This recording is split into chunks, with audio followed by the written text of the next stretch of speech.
Aujourd'hui on va parler, on va répondre à plein de petites questions. J'adore faire des vidéos ask, voilà c'est dit. Dès que je trouve le moyen de faire un ask, je fais un ask. J'adore raconter ma vie, j'adore quand vous me posez des questions. Il est 10h30, j'avais vraiment pas la force de me maquiller pour filmer cette vidéo. Et je me suis dit que juste parler ce serait pas intéressant. Donc dans cette vidéo on va se get ready en même temps qu'on répond à des questions. Oh, je l'ai trop bien réussi. C'est le meilleur matcha de ma vie. En ce moment je m'améliore mais tellement dans les recettes de matcha.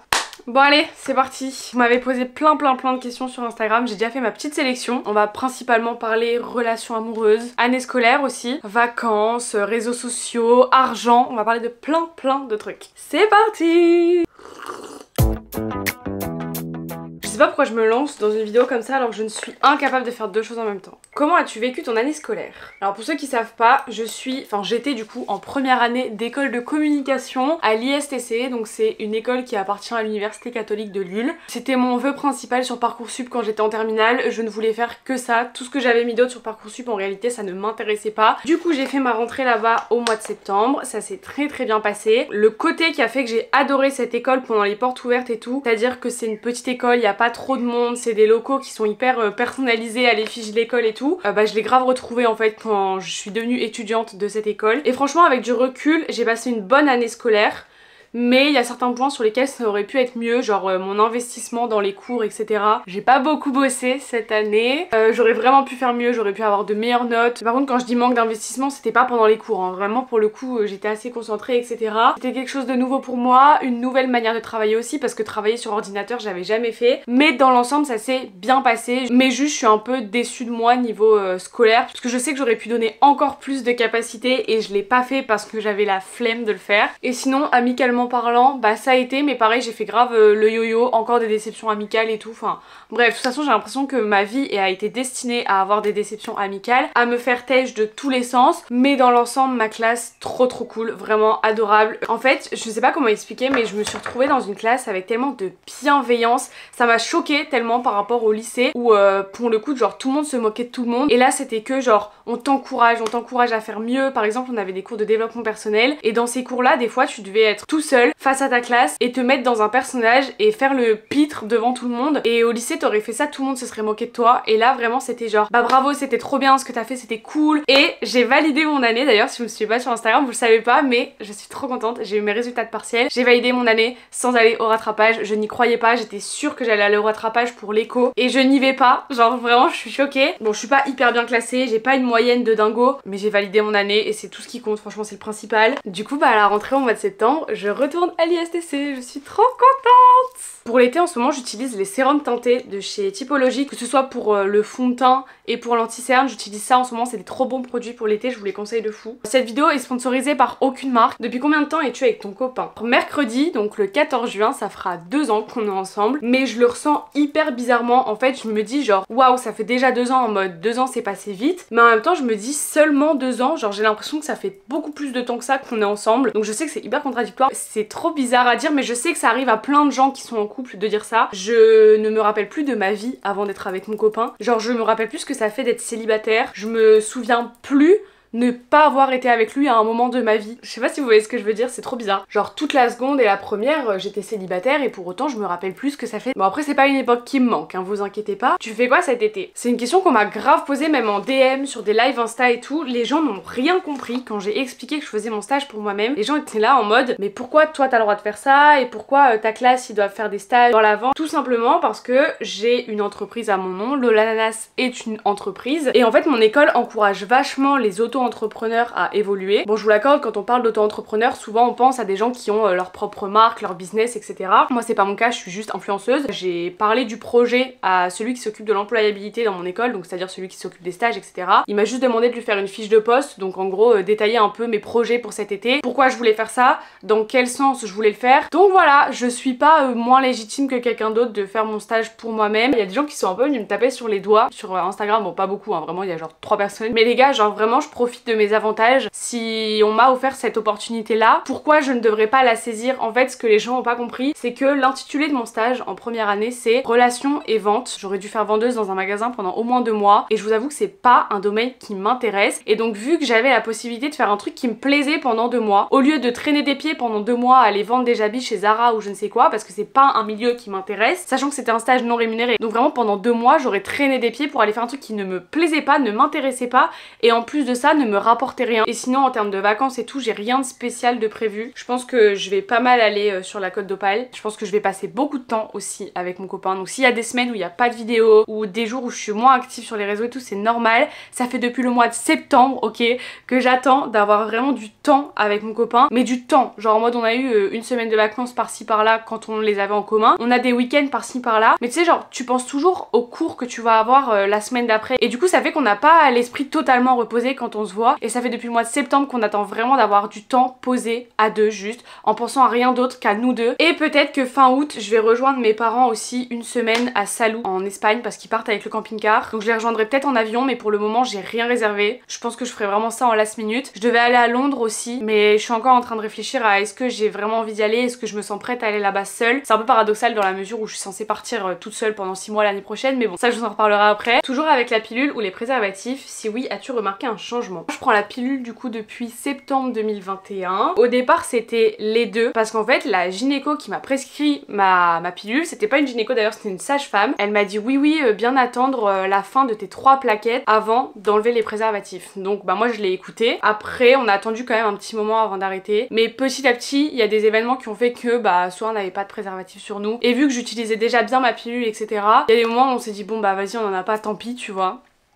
C'est hyper intime, je parle jamais de ce genre de choses sur les réseaux. Mais j'avoue qu'il y a des moments où je sais pas, je ressens le besoin d'en mettre. Mais par contre au fur et à mesure que le temps passe, je me rends compte que les préservatifs c'est quand même un certain confort. Pas par rapport à la pilule parce que moi je suis hyper régulière avec ma pilule, c'est pas quelque chose de contraignant pour moi. C'est juste une question de confort justement. Ah non mais j'ai pas envie d'entrer dans les détails, ça me gêne. Ceux qui savent comprendront là où je veux en venir en disant que mettre un préservatif c'est toujours plus cool. Voilà, j'en dirai pas plus. Que penses-tu du syndrome de l'imposteur chez certains influenceurs? C'est une question très intéressante étant donné que c'est quelque chose qui me touche. Si vous savez pas, le syndrome de l'imposteur, bah c'est l'impression d'être un imposteur, de n'avoir pas ta place là où tu es, de ne pas mériter ce que tu as. Et c'est quelque chose que je ressens vachement parce que souvent quand je suis invitée à des événements, typiquement la semaine dernière quand j'ai été invitée au concert d'Aya Nakamura, je me suis dit mais pourquoi moi plus qu'une autre? Genre en mode moi j'ai rien à apporter de spécial, je fais rien de fou sur les réseaux, enfin pourquoi moi? Et au-delà de pourquoi moi, c'était vraiment bah non je vais pas y aller, genre j'ai pas ma place là-bas. Il y avait des nanas qui avaient des millions d'abonnés sur les réseaux et à côté de ça t'as Lola Nanas, ce qui est complètement bête parce que si on t'a invité c'est pour une raison tu vois, donc tu vas pas dire non parce que t'as l'impression que t'as pas ta place alors qu'on t'a invité. Ou aussi au niveau des tarifs que les marques proposent de payer. Alors j'ai jamais eu un tarif exorbitant en mode on m'a jamais payé 10 000 € ou quoi pour une collab, mais il y a des fois où pour le peu de travail que j'ai à faire on me propose quand même beaucoup pour ce que c'est et moi je suis là en mode mais attends, en fait quand t'as tes parents à côté de toi qui sont là, qui triment au travail tous les jours, qui se lèvent à des heures pas possibles le matin. Mes parents ont de la chance, c'est qu'ils gagnent plutôt bien leur vie, mais à côté de ça avec tout ce qu'ils donnent à l'État au final c'est pas forcément rentable pour eux, mais bon bref ça c'est un autre sujet. J'ai 19 ans, j'ai tout ça sur mon compte alors qu'il y a des gens qui n'ont pas ça à leur âge. Déjà je me sens hyper reconnaissante mais souvent je me dis je mérite pas tout ça. En fait ce qui est hyper paradoxal c'est que je suis influenceuse mais que je critique vachement le travail des influenceurs, c'est à dire que quand je vois des influenceurs à la fin de la journée qui sont là en mode ouf j'ai fait une vidéo et j'ai tourné 2 stories aujourd'hui, je suis exténuée, c'est des trucs qui m'énervent souvent parce que c'est des influenceurs qui ne font même pas le montage de leurs propres vidéos et moi je suis là en mode comment tu peux dire que t'es fatiguée alors que t'as même pas passé ta journée devant ton ordinateur à faire du montage réellement. Là je parle pas des influenceurs qui ont des marques ou des gros projets ou quoi à côté de ça, je parle vraiment des influenceuses lifestyle sans citer de nom, mais des influenceuses qui passent leur vie à aller faire du yoga le matin, filmer 2 stories la journée et puis aller boire un verre le soir et à la fin quand elles vont se coucher elles disent qu'elles sont exténuées. Et moi je me dis mais comment tu peux dire ça devant une communauté qui vraiment a un train de vie ultra épuisant? Et donc du coup c'est hyper paradoxal parce que je suis influenceuse mais que je critique le train de vie des influenceurs. Et c'est pour ça que je veux pas faire des réseaux sociaux mon métier à temps plein. Je veux pas faire ça, je veux avoir un taf à côté parce que même si c'est quelque chose qui me passionne, je veux pas que ça aille au-delà de la passion et j'ai pas envie de devenir ce personnage là. Bref.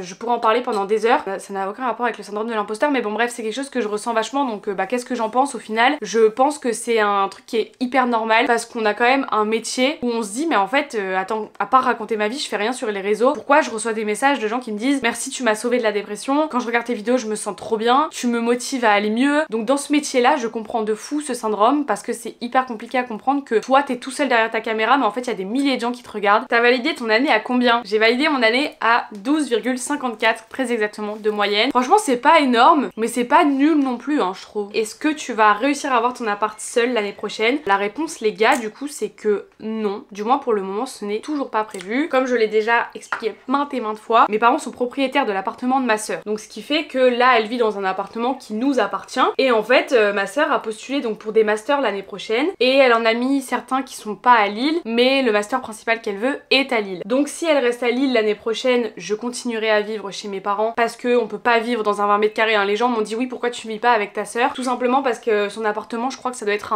je crois que c'est un 30 mètres carrés, mais quand tu comptes le bas plus le haut, parce qu'elle a une mezzanine, et c'est clairement trop petit, enfin en fait pour dormir là-bas une nuit pour dépanner de temps en temps ça va, 5 jours par semaine pendant 9 mois c'est clairement pas possible, on se taperait sur les doigts à la fin. Donc voilà pourquoi je ne vis pas chez ma soeur, parce que c'est clairement trop petit pour nous deux, on peut pas dormir dans le même lit comme ça pendant une année scolaire complète, enfin au bout d'un moment genre l'intimité et tout aussi. Donc du coup si elle reste à Lille l'année prochaine, moi je reste chez mes parents. À la base j'avais dit oui, dans tous les cas je m'en fous, je louerai un appartement et tout, et au final j'ai eu cette discussion avec mon père qui m'a dit est-ce que tu te rends compte de l'argent que tu as de côté et de l'argent que va te coûter un loyer en fait dans un appartement? Et je me suis dit c'est vrai que 600 ou 700 € au moins par mois pendant 7-8 mois, ça fait quand même beaucoup d'argent de perdu, parce que payer un loyer quand tu loues un appartement c'est de l'argent perdu, tu ne récupéreras jamais cet argent. Mon père m'a dit tu as encore de la chance de vivre chez tes parents, même si c'est hyper contraignant parce que tu dois te lever très très tôt le matin etc. Ça ils le conçoivent, mais mon père me dit bah pense juste à ce que tu pourras faire de tout cet argent perdu plus tard. Et en fait mon objectif c'est de pouvoir faire un investissement financier le plus tôt possible, j'aimerais bien faire ça genre à 21-22 ans, pour dire que sur les années de remboursement etc bah il y a un jour où ça finisse par me rapporter tu vois. Donc je me dis qu'en effet c'est de l'argent vraiment perdu. Et du coup vu que j'ai ce projet d'investissement immobilier en tête, même si c'est pas pour tout de suite, bah je vous avoue que la folie d'avoir envie d'un appartement l'année prochaine, bah elle m'a un peu passé. Après ça m'est peut-être un peu passé parce que c'est l'été et que là j'ai plus besoin d'aller sur l'île et tout, donc j'y pense pas vraiment. Peut-être qu'en septembre je vais me redire putain si j'avais su j'aurais cherché un appartement, mais là pour le moment c'est plus ma préoccupation principale. Donc je vais continuer à me lever à 5h30 tous les matins quand je vais commencer à 8h, à rentrer chez moi à 18h quand je finis à 16h, mais c'est pas grave, on garde le sourire, on a de la chance, on a un toit sous la tête, c'est le principal. T'as dit dans ton podcast que tu allais voir un psy, est-ce que tu l'as fait et si oui comment tu te sens? Si vous avez regardé ma dernière vidéo, donc mon vlog d'anniversaire, vous avez sûrement dû voir que j'ai eu rendez-vous chez la psy du coup le jour de mon anniversaire. Il s'est rien passé d'extravagant, donc oui en vrai c'était cool, ça m'a fait plaisir de faire la démarche d'y aller. Maintenant j'ai pas ressenti ce mood d'être chez la psychologue, parce que moi j'ai toujours eu ce cliché de la psychologue où elle est assise dans un canapé, tu es assise dans un canapé et tu lui racontes ta vie, et là pour le coup elle était assise derrière son bureau, moi j'étais assise sur une chaise à son bureau. Donc ma séance c'était il y a 3 jours maintenant, du coup j'ai pas non plus un recul de fou pour vous en parler, mais donc ce qui en est sorti pour ceux qui n'ont pas regardé le vlog, c'est qu'elle m'a dit que selon elle ça devait déjà passer par des exercices de respiration, il fallait que je travaille ma respiration, que j'apprenne à me calmer, à réfléchir avant de dire non à quelqu'un pour faire quelque chose, à prendre le temps de respirer avant de prendre des décisions etc. Je la revois le 24 juillet pour reparler de tout ça, mais en attendant du coup elle m'a demandé de faire des exercices de respiration pendant 21 jours pour voir si ça se calme ou pas. Je vous avoue que 5 minutes de respiration par jour c'est très long, alors c'est que 5 minutes mais c'est extrêmement long. Est-ce que respirer ça va calmer mon anxiété? Je ne sais pas, on verra. Elle m'a dit que si ça me soignait pas, elle avait d'autres idées, d'autres clés, elle avait plein de trucs à me proposer. Elle était très sympa en plus, donc je pense que je retournerai la voir. Sujet tabou mais je tente, combien gagnes-tu par mois grâce au réseau? Alors je vais vous répondre exactement la même chose que tous les influenceurs de cette planète. On ne peut pas vous donner de chiffres exacts en fait, parce que on ne gagne pas la même chose tous les mois. C'est-à-dire qu'il y a des mois où tu peux gagner 4000 € et il y a des mois où tu peux gagner 300 €. Donc on peut même pas vous donner une fourchette à peu près de combien par mois, parce que bah personnellement j'ai pas de fourchette, j'ai aucun juste milieu. Il y a des mois où je vais gagner beaucoup, il y a des mois où je vais gagner beaucoup moins, parce qu'en fait ça dépend aussi des marques. En gros les marques ont un délai de paiement, souvent c'est entre 30 et 45 jours pour te payer, donc parfois tu vas recevoir 5 paiements sur le même mois alors que t'as fait 2 collabs dans le mois parce que t'as reçu les paiements des mois d'avant, tu vois. Vraiment ça varie, pour le coup je ne peux vous donner aucune fourchette. Maintenant si ça vous intéresse, je suis clairement pas l'influenceuse la mieux payée de la terre. J'ai une communauté qui est hyper engagée, j'ai un taux d'engagement extrêmement élevé. Il y a des marques qui se réfèrent de fou au taux d'engagement et qui du coup te payent beaucoup même si t'as pas beaucoup d'abonnés. Et il y a des marques qui n'ont rien compris et qui se réfèrent juste à ton nombre d'abonnés. Et parce que tu as moins d'abonnés qu'un tel, du coup on te paye beaucoup moins qu'un tel. Du coup je reconnais que 3500 € c'est énorme pour ce que je fais. Le sexe chez toi c'est tabou ou au contraire pas du tout? Alors ça dépend ce que t'entends par chez moi. Si chez moi t'entends dans ma famille etc, je dirais pas que c'est tabou parce que en soi des fois j'en rigole avec ma mère et tout, mais carrément pas de là à aller raconter mes ébats. Je n'ai jamais dit clairement à mes parents que j'avais fait ma première fois, ils l'ont juste compris. Enfin bien que des fois je me demande si mon père est au courant. Enfin après je me dis j'espère quand même parce que ça va quand même faire 2 ans. Bah je pense qu'il est pas bête. Ma mère étant donné que je lui ai déjà parlé plein de fois de mes frayeurs avec ma pilule, mes règles et tout, forcément elle l'a compris, elle est pas bébête. Mais après on n'en parle pas non plus à tous les repas quoi, genre c'est pas un sujet de discussion. Je trouve que ça relève de ma vie privée, de ma vie intime et que mes parents, ma soeur n'ont pas forcément besoin de savoir tout ce qui s'y passe. Maintenant si quand tu dis est-ce que c'est tabou chez toi, tu parles juste de moi, ma personne, est-ce que je suis une personne tabou avec le sexe, est-ce que j'ai du mal à en parler, est-ce que je suis gênée quand j'en parle, ça dépend avec qui. Genre sur les réseaux je vous avoue que j'essaie d'en parler de plus en plus avec le moins en moins de gêne, que je me dis j'arrive à un âge où je peux en parler beaucoup plus librement qu'avant et je me dis aussi que bah ma communauté grandit avec moi et je pense que la majeure partie de ma communauté a quasiment mon âge voire un peu plus ou légèrement moins, mais je trouve que c'est quand même quelque chose de très intime et c'est pour ça que quand j'en parle sur les réseaux je prends grave des pincettes et que vous ne verrez jamais faire une vidéo complète sur la sexualité, d'autant plus que mon copain n'a absolument rien demandé, il a pas forcément envie d'avoir l'étalage de sa vie privée sur les réseaux. Dans ma vie avec mes amis etc je n'ai aucune gêne à parler de ça, vraiment avec mes copines j'ai toujours été hyper ouverte par rapport à ce sujet là avec mes copines parce que mine de rien des fois on peut s'apprendre des trucs. Est-ce que c'est ton copain qui ne veut pas se montrer ou toi qui ne veux pas? Bah en fait c'est un peu des deux, on en a reparlé d'ailleurs il y a pas longtemps, on s'est tous les deux mis d'accord sur le fait que si un jour on est amené à ne plus être ensemble, on n'a pas envie d'être associés l'un à l'autre tout le long, genre en mode moi j'ai pas envie que le jour où on n'est plus ensemble, il y a des meufs sur Insta qui m'envoient des photos de lui en mode ah regarde j'ai vu ton ex en boîte il est avec une autre meuf, j'ai pas envie que ce genre de truc arrive et même lui de son côté il a pas envie que si un jour on n'est plus ensemble, genre ce soit le copain de l'ananas tu vois, en mode je suis pas hyper famous, genre j'ai pas des millions d'abonnés mais sans faire la meuf prétentieuse, je sais qu'on me reconnaît souvent à Lille et je me dis j'ai pas envie que les gens le croisent, il a pas envie d'être associé à moi toute sa vie et j'ai pas envie d'être associée à lui toute ma vie non plus et même je pense que j'en montre déjà suffisamment sur les réseaux pour dire de pouvoir garder cette petite partie là de ma vie un peu privée, voilà. Il y a des gens qui savent comment mon copain s'appelle, bah grand bien vous fasse. Il y a des gens qui se sont amusés à trouver son compte Instagram dès qu'on s'est mis ensemble, ça par contre ça m'a saoulée. Donc à la base je le suivais sur mon Insta et quand il y a des gens qui se sont amusés à le rechercher dans mes abonnements, qui l'ont trouvé, qui ont été commenter ses photos, qui lui ont envoyé des DM et tout, j'étais en pleurs, j'avais trop honte, je lui ai envoyé des vocaux en lui disant si tu veux me quitter, quitte-moi, genre vraiment je pourrais comprendre tu vois que tu supportes pas que ta copine elle ait une communauté comme ça derrière, genre en mode c'était flippant tu vois, des gens qui ont commenté ses photos en disant ah t'es trop mignon, Lola grave de la chance et tout, mais ça va pas ou enfin je sais pas. Du coup moi j'ai dû me désabonner de lui sur mon compte Insta et en même temps il a dû se mettre en compte privé pour pas que ce genre de choses arrive justement et voilà, mais pour toutes ces raisons là j'ai pas envie d'exposer mon copain, voilà c'est mon copain. Est-ce que tu te sens plus autonome grâce à ta nouvelle voiture? Oui, j'ai toujours dit que le jour où j'aurai le permis je veux pas de voiture et dans tous les cas je continuerai à prendre les transports en commun parce que j'ai trop peur de conduire, nanana. Que nenni, c'était que du vent. Depuis que j'ai le permis, le jour même où j'ai passé le permis, j'ai commencé à regarder les voitures, je me suis dit en fait, je crois que je vais quand même m'acheter une voiture parce que j'ai quand même très envie de pouvoir conduire. Je me suis sentie pousser des ailes, je me suis dit mais en fait, j'aime bien conduire, c'est trop pratique de conduire. Et donc le jour où j'ai eu mon résultat et que j'ai vu que j'avais eu mon permis du premier coup, vraiment je n'y aurais jamais cru, j'étais trop contente. On a plutôt vite trouvé ma voiture, hein. J'ai passé mon permis et 1 mois après ma voiture était chez moi. Donc c'est une petite Fiat 500 que j'ai eu d'occasion,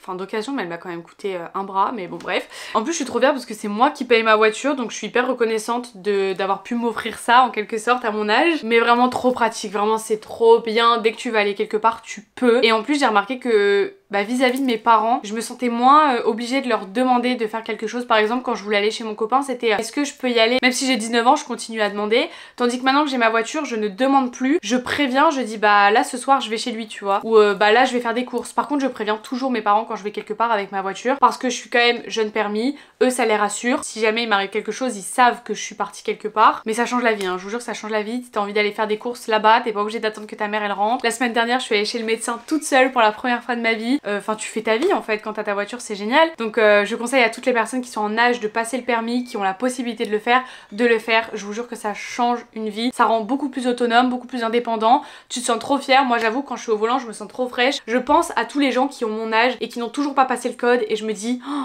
vous avez loupé quelque chose vraiment. Voilà, donc si vous avez la possibilité de le faire, faites-le. Mes parents m'ont saoulé littéralement avec le code, le permis pendant 3 ans. Je me suis inscrite à l'auto-école en 2020, j'ai passé mon permis en février 2023. Bon bah écoutez les amis, je n'ai pas fini mon matcha, je parle mais je ne bois pas beaucoup. J'espère que cette petite vidéo vous a plu. Le jour où cette vidéo sort, à l'heure à laquelle elle sort, je suis presque dans le train pour rentrer chez moi parce que là du coup j'aurais passé le week-end à Bordeaux. Souhaitez-moi bon courage pour les 5 heures de train qui arrivent là. J'espère que ça vous aura plu de m'entendre parler de plein de choses. À chaque fois que je fais des as, de toute façon à la fin de la vidéo je me dis mais en fait ma vidéo était nulle. J'ai trop parlé, je suis incompréhensible, je me perds dans ce que je raconte à chaque fois. Petite vidéo chill en ce dimanche. En tout cas nous on se retrouve je sais pas quand. J'ai pas de vidéo de prévue pour la semaine prochaine. Bah vous savez quoi, rejoignez-moi sur Instagram, comme ça je vous tiens au courant des prochaines sorties vidéo et podcasts aussi. Moi je vous fais des gros bisous et je vous dis à très bientôt pour une prochaine vidéo. Bye!